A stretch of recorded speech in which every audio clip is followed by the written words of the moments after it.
There are countless urban legends that swirl around the ancient city of Jerusalem, each carrying a thread of mystery. But few grip the imagination quite like the story of the Golden Gate. Perched on the eastern wall of Jerusalem's old city, the Golden Gate isn't just an architectural feature. It's a portal shrouded in spiritual suspense.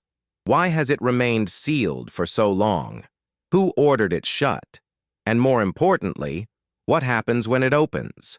This gate, often overlooked by tourists, was not sealed by decay or time, but by deliberate intent. 5 centuries ago, it was closed in stone, not out of reverence, but out of fear.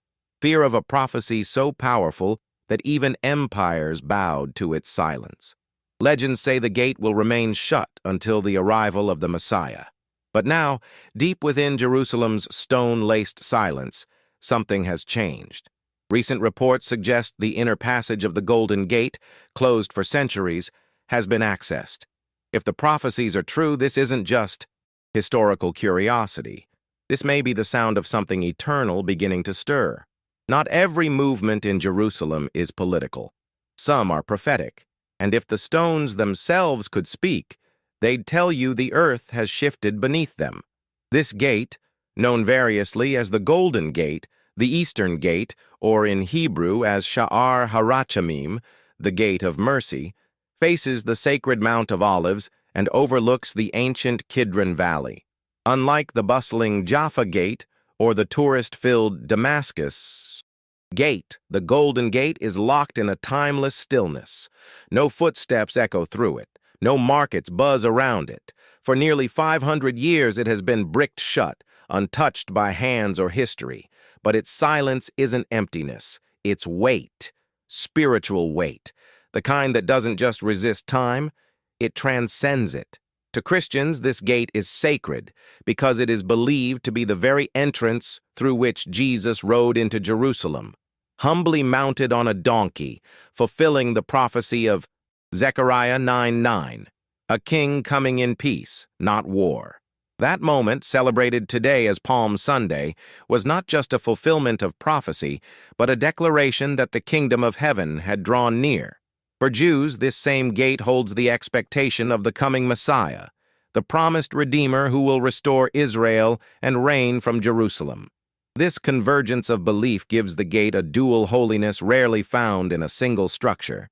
And that might explain why, in 1541, Sultan Suleiman the Magnificent ordered the gate sealed shut, not with reverence, but with resolve. Suleiman the Magnificent, ruler of the Ottoman Empire, wasn't merely a builder of walls and palaces, he was a strategist. His decision to seal the Golden Gate wasn't ceremonial, it was political. Some say he feared the messianic prophecies so deeply that he sought to stop them with bricks. Others believe he simply wanted to extinguish any Jewish hope that a deliverer could come and reclaim Jerusalem. But in either case, the sealing was no accident. It was calculated. To reinforce the barrier, a Muslim cemetery was established directly in front of the gate, a cultural and religious deterrent, grounded in the belief that no Jewish priest or holy man would defile himself by walking through a graveyard. It was a move meant to trap prophecy in stone and prevent any messianic figure from crossing the threshold. And yet, what if sealing the gate wasn't a blockade, but a fulfillment? What if, in trying to prevent the prophecy, Suleiman unwittingly became part of it? This is where the narrative takes a divine twist. The prophet Ezekiel wrote in Ezekiel 44:2 that the eastern gate would remain shut because the Lord, the God of Israel, had entered through it, and no one else was worthy to pass. Many biblical scholars interpret this as a direct reference to Jesus' triumphal entry into Jerusalem, aligning with Zechariah's vision. If that is true, then the sealing wasn't a human action, but a divine decree. The Lord entered. The gate was closed, and now it waits, not for kings or politicians, but for the return of the one who entered before. Over the centuries, there have been attempts, both intentional and accidental, to interfere with the gate. In 1917, as Ottoman forces planned to demolish the Eastern Gate entirely, British troops arrived unexpectedly, capturing Jerusalem and halting the destruction. Again, in 1967, Israeli forces gained control of the Old City during the Six-Day War. The opportunity to reopen the gate was within reach, and yet they did not proceed. Why? A respected rabbi stepped forward and issued a profound warning. Only the Messiah may open that gate. And so soldiers with tanks and tools stood still, as if unseen hands pressed pause on history, reminding humanity that some doors are not for man to open. Jerusalem is a city of many gates, some bustling with life, others forgotten in ruins. Some were destroyed and rebuilt. Others were renamed or absorbed into the ever-changing cityscape. But the Golden Gate stands apart. It does not follow the rules of architecture or history. It behaves differently. Every time someone has tried to alter its condition, something resists. It's as if the stones themselves are guarded by an invisible force, one that does not bow to emperors or modern ambition. Even as the world shifted through eras of war, peace, occupation, and independence, this gate remained the same, sealed, solemn, and sacred. In 2019, reports began to surface of something strange, something subtle but powerful. The inner chambers of the Golden Gate, long hidden behind layers of brick and time, had been accessed, not by generals or dignitaries, but by ordinary worshippers. The world barely noticed. There were no grand announcements, just quiet photos, whispered videos. A few images leaked of people praying within a space that hadn't echoed with human presence for centuries. Authorities gave no official reason. No explanation came. Was it routine? Maintenance? A renovation project? Or was it something far more symbolic? For those who study biblical prophecy, this wasn't a casual construction update. It was a tremor in sacred time, a movement where none should exist. Why would this moment matter? Because if the prophecy of Ezekiel is true, if the Lord truly entered through that gate, and if it was sealed to await his return, then even a small opening is significant. A gate like this does not stir for no reason. It doesn't creak open with the wind. It doesn't yield to politics or planning. If it breathes, it's because something is coming. A whisper inside the wall, a shift within the silence. For those who watch prophecy, it wasn't the size of the opening that mattered. It was the direction, from the inside, not the outside. A gate long shut from the world was accessed from within, as if history itself was waking up, not with a shout, but with a sigh. Directly opposite the Golden Gate rises the Mount of Olives, a peaceful hill draped in ancient olive trees and lined with thousands of tombs, each whispering its own testimony through the dust of generations. But this is no ordinary slope. This is a sacred stage. In Zechariah 14:4, a prophecy declares that when the Lord returns, his feet will stand on the Mount of Olives, and the mountain will split in two. This isn't poetic metaphor. It's precise geography. The Golden Gate, fixed into the eastern wall of Jerusalem's old city, faces this mountain with perfect alignment, as if the city were built with divine choreography. The mount looks to the gate gazes at the mount, and between them lies the ancient Kidron Valley, silent, yet saturated with expectation. This precise alignment is not coincidence. It's cosmic architecture. When Jesus came the first time, he approached from this very mountain.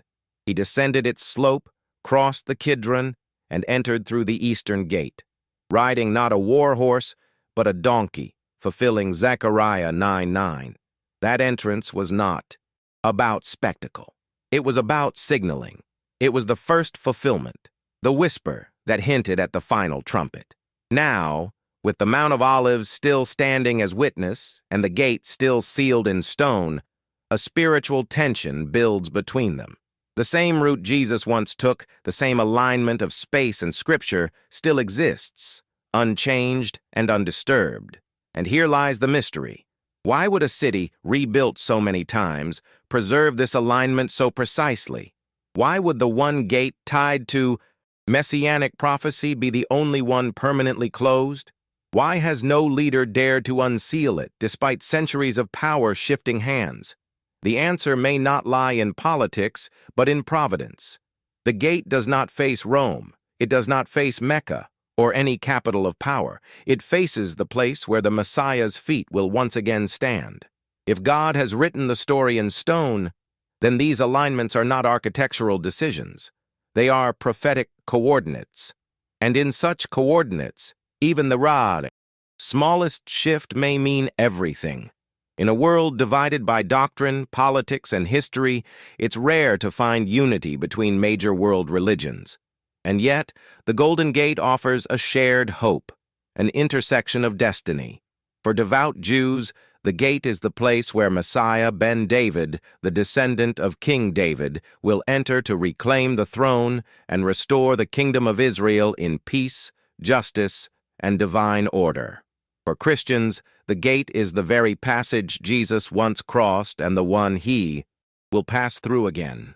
This time not as a suffering servant, but as the glorified King of Kings. Though the theology differs, the expectation is astonishingly aligned. Both await a Redeemer, both await a return, and both look to the Golden Gate as the threshold of that divine arrival. It is no accident that in Hebrew the gate is known as Sha'ar Harachamim, the gate of mercy. Not war, not wrath, mercy. This naming alone carries deep spiritual weight, suggesting that the one who enters it comes not to condemn but to redeem. It hints at the character of the Messiah, one who brings healing rather than destruction. This sacred anticipation transforms the gate from a structure into a signpost. It's no longer just a relic of ancient architecture. It becomes a countdown marker, a spiritual signal. And when the inner passage stirred in 2019, it wasn't just stones that shifted, it was hearts. Eyes opened. The silence of centuries was broken, not by horns or armies, but by prayer. Some dismissed the event as simple renovation. Others called it religious curiosity. But those attuned to prophecy saw something else, a whisper from heaven. If, as tradition holds, this gate will open only when the Messiah arrives, then even a crack within its inner walls is electrifying.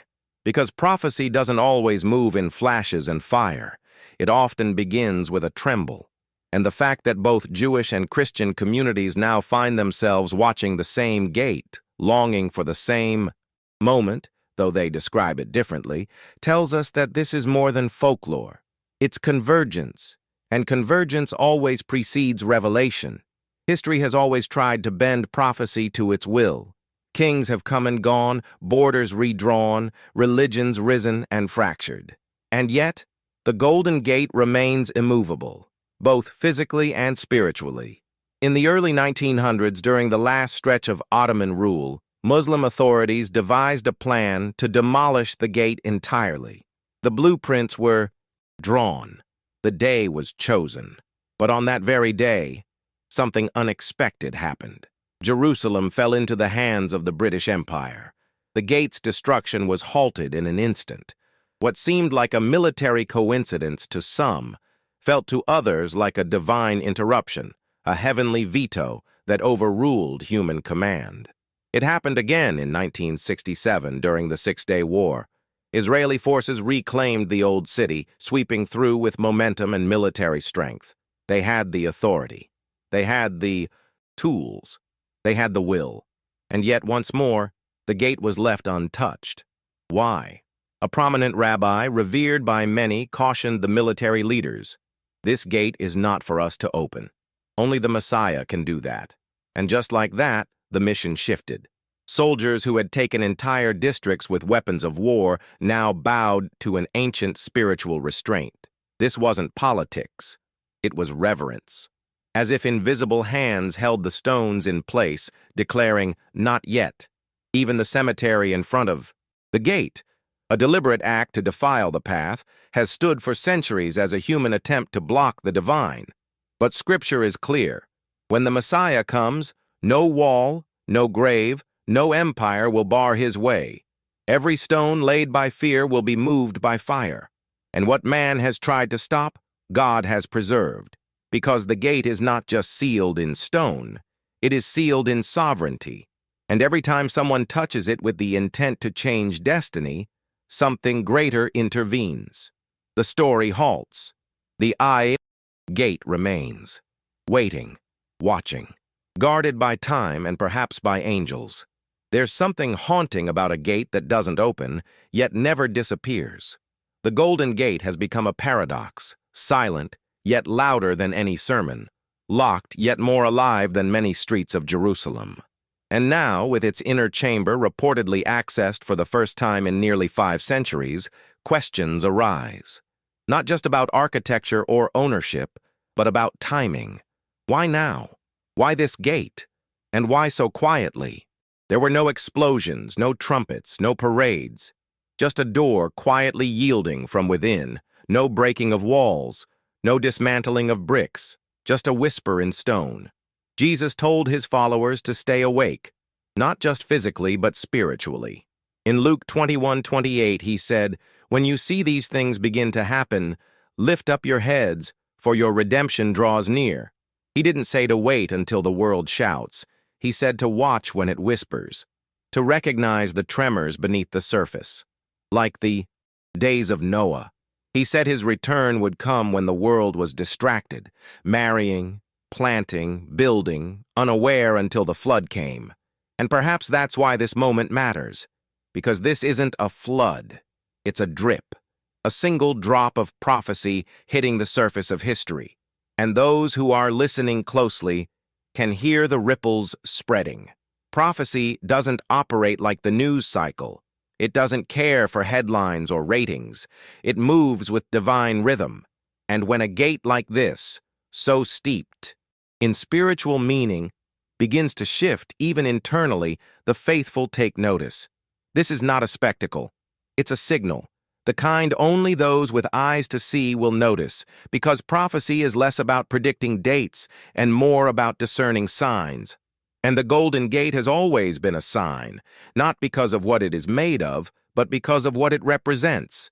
An unfulfilled promise, a pending return, a holy arrival waiting just beyond the horizon.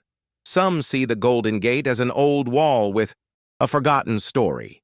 But to those who understand prophecy, it has become something else entirely, a countdown clock, not one that ticks with seconds, but one that marks time with events. This gate doesn't measure chronology, it measures alignment, and if the alignment is shifting, then we are not waiting for time to pass. We are waiting for something to arrive. Every time someone attempted to breach this gate and failed, every time a plan was reversed, it marked another notch in the mystery. Like a divine clock ticking without hands, the Golden Gate has been counting down in silence. And what is waiting? Preparation. Not passivity, but readiness. The gate's stubborn stillness has become a warning, a message that nothing man-made can override what God has sealed. Through wars, treaties, bulldozers, blueprints, and revolutions, the gate has stood untouched. Not because men didn't try, but because prophecy would not permit it. And now, something is moving again. Not the face of the gate, but its heart, its interior. A chamber once dormant is stirring with life, not political life, spiritual breath. And in the context of prophecy, no motion is meaningless. This is why believers don't panic when prophecy unfolds. They prepare. The spiritual response is not fear, but focus.